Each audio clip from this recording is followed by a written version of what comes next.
উদ্দেশ্যে কোরআন তেলাওয়াত করলে এটি কি জায়েজ হবে? আল্লাহ বলছেন ওয়াল্লাইসা লিল ইনসানি ইল্লা মা সাআ, মানুষ যা চেষ্টা সাধনা করে তাই সে পায়। মাইয়াতের পক্ষ থেকে কি কি করা যাবে খুব সংক্ষেপে বলে দিই। আপনি দান খয়রাত করতে পারেন, ইমানদার যদি হয় মাইয়াত, খুব ভালোভাবে জেনে রাখেন। যে ব্যক্তি এই অবস্থায় মৃত্যুবরণ করেছে, যে আপনার নবী সাল্লাল্লাহু আলাইহি সাল্লাম বা ওয়ালিয়া আউলিয়া কে আলেমুল গায়েব বা তাদের কাছে ক্ষমা প্রার্থনা করেছে বিপদ আপদ থেকে উদ্ধারের জন্য, অথবা মূর্তির পাদদেশে মাথা ঢুকেছে, সব ধর্মকে সঠিক মনে করেছে, এই অবস্থায় যদি কারো মৃত্যুবরণ হয় তাহলে তার জন্য ক্ষমা প্রার্থনা করা বৈধ নয়। ইমানের অবস্থায় কেউ যদি মারা যায় তাহলে তার জন্য ক্ষমা প্রার্থনা করতে পারেন, তার জন্য দান খয়রাত করতে পারেন, কিন্তু তার জন্য কোরআন তেলাওয়াত করতে পারেন না, তার জন্য আপনি নামাজ পড়তে পারেন না, তার জন্য নফল আপনি রোজা রাখতে পারেন না। অবশ্য তার যদি রোজা যদি থাকে, তার যদি ফরজ রোজা যদি থাকে তাহলে সেটা আপনি করতে পারেন। অবশ্য আল্লামা নাসিরুদ্দিন আলবানী রাহিমাহুল্লাহ বলেছেন মানতের রোজা থাকলে সেটা উত্তরাধিকার করবে, আর ফরজ রোজা কাজা থাকলে তার ফিদিয়া প্রদান করবে। তবে অন্যান্য সৌদি ফতোয়া কমিটি তারা বলেছেন যে ফরজ রোজা থাকলেও উত্তরাধিকারীগণ তা আদায় করতে পারে, রোজা রাখতে পারে, কোনো সমস্যা নেই। সুপ্রিয় ভাই বলবেন, ফল কথা আপনি দোয়া করতে পারেন মাইয়াতের জন্য, যদি মাইয়াত যদি ইমানদার যদি হয় তাদের নামে দান খয়রাত করতে পারেন, তাদের জন্য আপনি হজ যদি না যদি করে থাকে, হজ ফরজ হয়ে গেছে, হজ করতে পারেন, উমরা করতে পারেন, হজ এবং উমরা তাদের জন্য করতে পারেন। আর দান খয়রাত এই কয়েকটি 4-5টি জিনিস মাইয়াতের জন্য আপনারা করতে পারেন। কোরআন আপনি তেলাওয়াত করতে পারেন না, তাহলে কোরআন কিনে আপনি মসজিদে দিতে পারেন, মাদ্রাসায় দিতে পারেন, কোনো অনাথ ইয়াতীমকে আপনি দিতে পারেন। আহলে বাইত সম্পর্কে সহিহ হাদিসগুলোতে কিছু বলা আছে।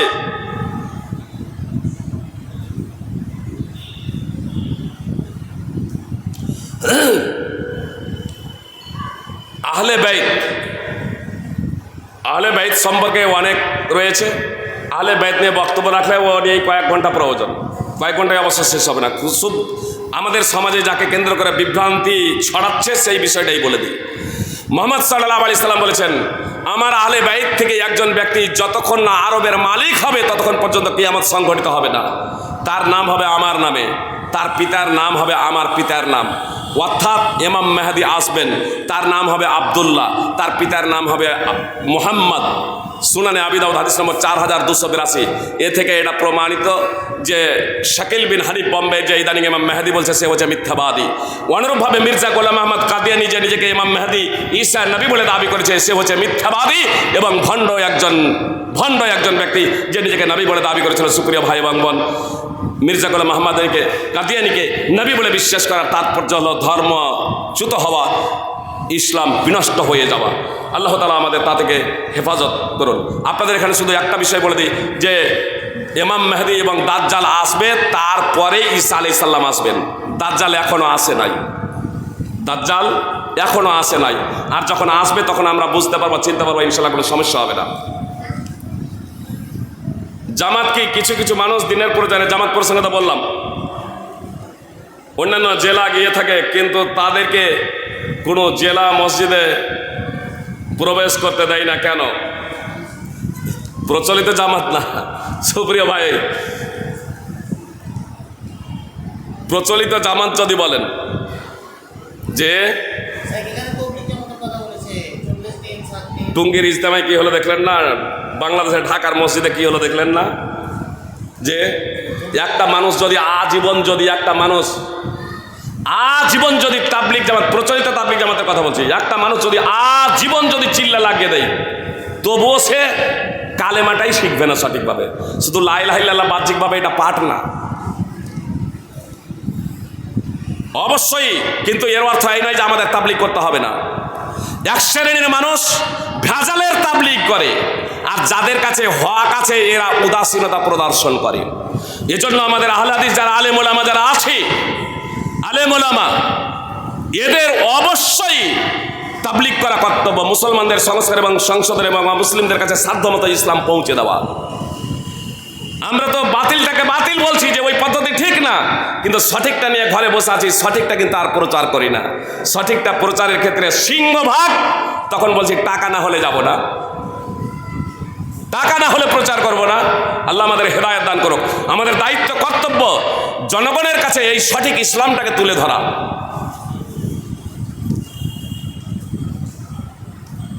কোনো অনুষ্ঠানকে কেন্দ্র করে উচ্চস্বরে মাইক বাজানো যাবে কি? প্রয়োজনে উঁচু মাইক তো আওয়াজ উঁচু করার জন্য, যে মাইক তো আওয়াজকে উঁচু করার জন্য, মুখেও আজান দেওয়া যায়। মাইক তো এজন্যই লাগানো হয় যে যাতে দূর দূরান্ত আওয়াজ পৌঁছে যায়, বুঝতে পেরেছেন? তবে বিশেষ করে আমাদের যে জালসা, এই সারা রাত ধরে যে মাইক বাজানো হচ্ছে, একদম গোটা গ্রামে মাইক জুড়ে দেওয়া হচ্ছে আর সারা রাত ধরে মাইক চলছে, এটা অবশ্যই শরীয়তের পরিপন্থী। এটা আমাদের বন্ধ হওয়া একান্ত কর্তব্য। সারা রাত ধরে মাইক বাজানো, দূর দূরান্তে মাইক টাঙিয়ে দেওয়া, এটা শরীয়তের পরিপন্থী এবং মানুষের হক নষ্ট করা হচ্ছে। সুপ্রিয় ভাই এবং বোন, মানুষকে কষ্ট দেওয়া হচ্ছে, সেটা জালসার মাধ্যমে হোক আর অন্য কোনো মাধ্যম দিয়ে হোক। এজন্য বিশেষ করে জালসা হলে আমি তো বলবো যে জালসাগুলো যদি হয় আপনার প্যান্ডেলের মধ্যে আওয়াজ সীমাবদ্ধ করুন, বক্স রাখুন বা প্যান্ডেলের মধ্যে আওয়াজ সীমাবদ্ধ। বড় ধরে একটু সাইডে গেলে কোনো সমস্যা নেই, কিন্তু আপনার দূর দূরান্ত থেকে বক্তব্যও শুনবে আর মাটি কাপ চায়ের কাপে চুমুকও দেবে, বক্তব্যও শুনবে আর স্ত্রীর সাথে গল্পও করবে, বক্তব্যও শুনবে আর বন্ধু বান্ধবের সাথে গল্পও করবে, বক্তব্য বুঝবে। দাজ্জালের কয়টা চোখ? কয়টা? আমার যারা বক্তব্য, কেউ বলছে যে একটা, কেউ বলছে দুটা, কেউ বলছে তিনটা।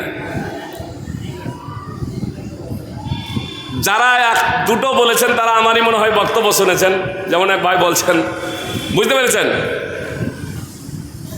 এক মাদ্রাসার প্রোগ্রামে ছিলাম মালদায়, জিজ্ঞেস করছি দাজ্জালের চোখ কয়টা? বলছে একটা, এখানে একটা। আবার জিজ্ঞেস করছি, প্রচুর লোক চতুর্দিকে হাত দিয়ে ইশারা করছে, কোন দিক থেকে যদি সঠিক উত্তরটা চলে আসে, দাজ্জালের চোখ কয়টা? একটা। সবাই একটা একটা যখন করছে, স্টেজে যে সমস্ত আলেমরা বসে আছেন মনে মনে হয়তো ভাবছেন যে ফাইজি সাহেব হয়তো একটু বধির আছে, কানে কম শুনেন, শুনতে পাচ্ছেন না। তখন স্টেজ থেকে বলছেন দাজ্জালের চোখে একটা। যে বলছে দাজ্জালের চোখে একটা, তাহলে পড়লাম কি আর শুনলাম কি? যে দাজ্জালের চোখ দুটো, কয় চোখ কানা?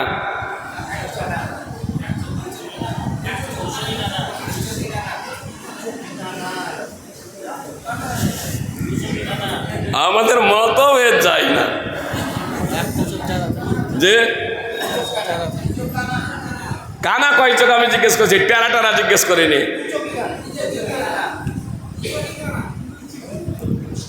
নিশ্চিত রূপে বলুন, যারা আমার বক্তব্য শুনেননি তারা পড়েছেন না শুনেছেন? আমি তো বললাম আমার বক্তব্য যারা শোনেননি। সুপ্রিয় ভাই এবং বোন, দাজ্জালের যে দুই চোখ কানা, এটাও আমরা অনেকেই অবগত নই। দাজ্জাল কানা, আসলে রাসূল সাল্লাল্লাহু আলাইহি সাল্লাম দাজ্জালের এবং ইমাম মেহেদীর এবং ঈসা আলাইহিস সালামের এমনভাবে বৈশিষ্ট্য এবং গুণগুলো বর্ণনা করে দিয়েছেন, আকৃতি ধরন বর্ণনা করে দিয়েছেন, যে মানুষ যদি অবগত হয়ে যায় তাহলে বিভ্রান্তির শিকার হবে না, বিভ্রান্তির শিকার হবে না। শাকিল বিন হানিফ যে নিজেকে ইমাম মেহেদী বলে দাবি করছে, সঙ্গে সঙ্গে বলবে তুমি মিথ্যাবাদী। মির্জা গোলাম আহমদ কাদিয়ানী যে নিজেকে নবী বলে দাবি করলো, ঈসা বলে দাবি করলো ইমাম মেহেদী, মুসলমানদের সামনে যখনই বলতো তখন সঙ্গে সঙ্গে মুসলমানরা বলতো তুমি মিথ্যাবাদী। মুহাম্মদ সাল্লাল্লাহু আলাইহি সাল্লাম যা ভবিষ্যৎবাণী করেছেন তারই হচ্ছে তুমি একজন।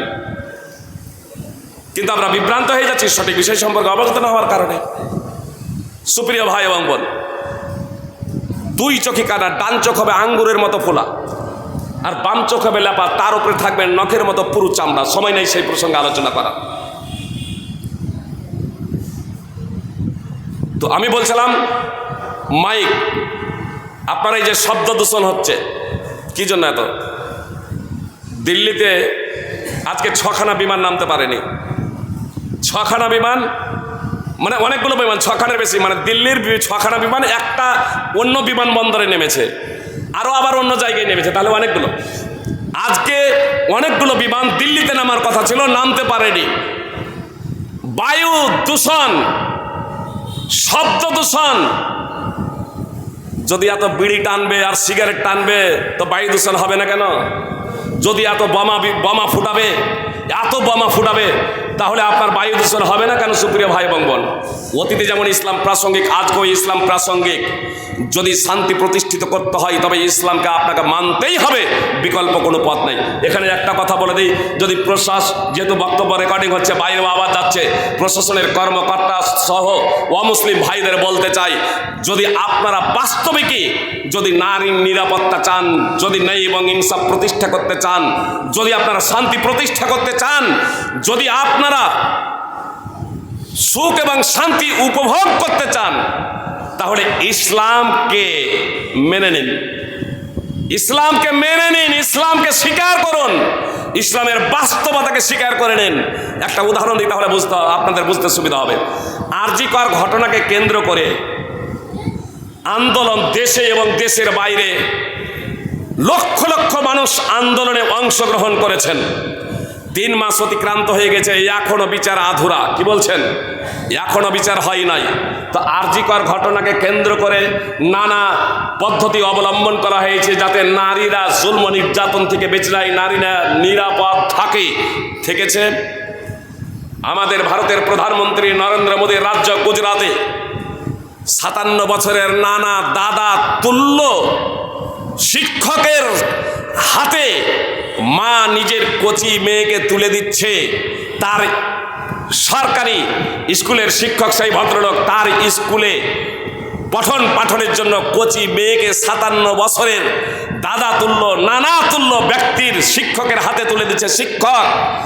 শিক্ষকের হাতে তুলে দিচ্ছে, আর সেই শিক্ষকে আপনার ওই 7 বছরের মেয়েকে ধর্ষণ করে তাকে হত্যা করছে।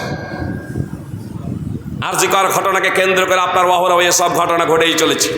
শুধু আরজি কর ঘটনা নয়, এত আন্দোলনের পরেও কিন্তু নারী নিরাপত্তা নিভৃতে অন্ধকারে ত্রাহি ত্রাহি কান্না করছে। আপনার কয়েকদিন হলো মনে প্রায় 31 বছরের শিক্ষিকাকে ধর্ষণ করে গায়ে আগুন জ্বালিয়ে দেওয়া হয়েছে। তারাপীঠে বন্ধুর স্ত্রীর মীমাংসা করে দেওয়ার লক্ষ্যে ফোন করে ডাকছে। স্বামী স্ত্রীতে একটু মনোমালিন্য হয়েছে, বন্ধু ফোন করে তার স্ত্রীকে ডাকছে, এসে তোমাদের মাঝে মীমাংসা করে দেবো। 2 জন নাবালক সহ এই তারাপীঠে আবার তাকে ধর্ষণ করছে। এ তো অহরহ ঘটছে। নারী নিরাপত্তা কোথায়? অথচ আপনারা জানেন যে আপনার মসজিদে হারাম আর মসজিদে নববীতে দিনে রাতে সব সময় আপনার মসজিদে হারামে আপনার 24 ঘন্টা হাজার হাজার শুধু নয় 8-10 লক্ষ মানুষ আপনার মসজিদে হারামে সদা সর্বদা উপস্থিত। মসজিদে নববীতে 8-10 লক্ষ মানুষ উপস্থিত। 5 ওয়াক্তের নামাজে এশা ফজর রাত্রে যাতায়াত করছেন, হোটেল এবং মসজিদ সহ কোনো প্রকারের দুর্ঘটনা নয়। নারী নির্যাতন, নারী ধর্ষণ, বলাৎকার তো দূরের কথা, আপনার ছেড়ছাড় পর্যন্ত করা হয় না, তাদের প্রতি কটূক্তি পর্যন্ত করা হয় না। কেন? মুজদালিফায় খোলা আকাশের নিচে প্রায় 20 লক্ষ নর নারী, যুবক যুবতী, বৃদ্ধ বৃদ্ধা, পুরুষ ও মহিলা, পৃথিবীর শ্রেষ্ঠ থেকে শ্রেষ্ঠতম সুন্দরী রমণী যুবতী পর্যন্ত সেখানে আপনার উপস্থিত থাকে। কই, সেখানে তো আপনার কোনো প্রকারের ধর্ষণ বলাৎকার হয় না, সেখানে ছেড়ছাড় হয় না, নারীদের প্রতি নারীদেরকে কটূক্তি পর্যন্ত করা হয় না। কেমনে? এটা বলবেন না যে সবাই ওই আপনার আনোয়ার ফৈজি বা সভাপতির মতো মাদ্রাসার এই মসজিদের ইমামদের মতো হয়ে ফ্রেশ হয়ে যায়। জি না, আপনার অনেক চোর ডাকাতও যায়, পৃথিবীর বিভিন্ন প্রান্ত থেকে মানুষ যায়, অথচ সেখানে হয় না কেন? দুটো বিষয়। এক, আমার মা এবং বোনেরা শালীন পোশাক পরে।